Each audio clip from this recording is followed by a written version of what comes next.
Hi. I wanted to build a vacuum forming machine.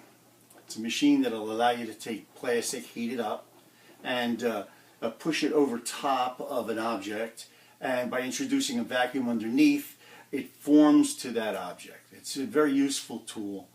You can make inserts for boxes. You can do things like this. Here's some instruments that I have, and I made this vacuum form to it gives it an exact footprint of all of those items. Okay, the first thing you have to do is you got to build yourself the platform. Now the platform is nothing more than a box. You can see it's just a box. Now the top of this box is a piece of pegboard. It has holes in it. And that's where the air can suck down on the plastic through these little holes. That's what that's for. The only other opening is in the back.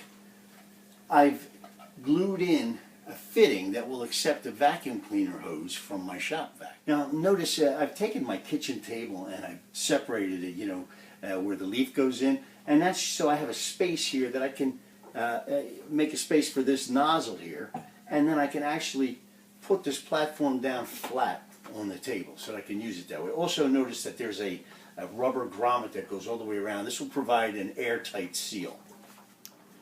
Alright, the next thing we got to do is we got to build ourselves some frames. Now all I did here was I took some Luan, that's subflooring in a 1/4-inch plywood basically, and I cut out this area here on both of them. And this is a quick way to do it because you don't have to do any mitered corners or any of that kind of stuff. You don't have to build anything. Just cut it out with a jigsaw and you got it.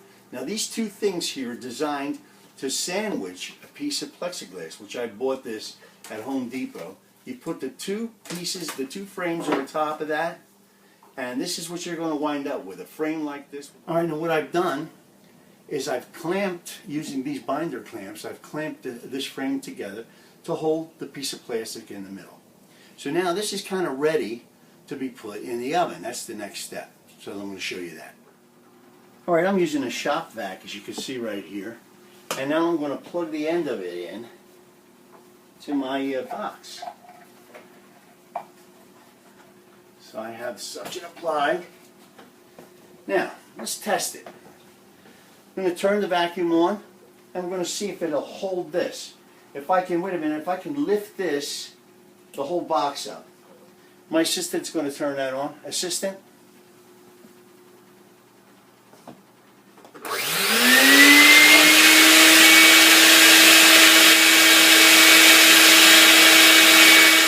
Now the next step is we're going to heat up the plastic.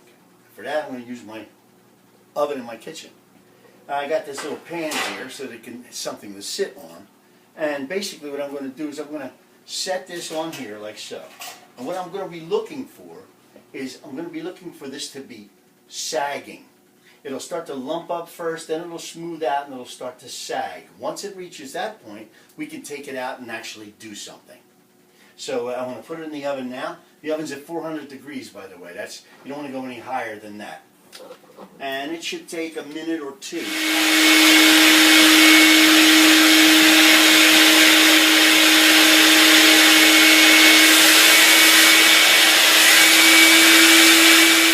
Okay, so let's see the results. I've taken the clips off, and here is my piece of plastic. And as you can see, if I wanted to make this, you see? Well, there you have it. Your homemade vacuum forming machine. I hope you enjoyed it. Make one of your own. They're fun.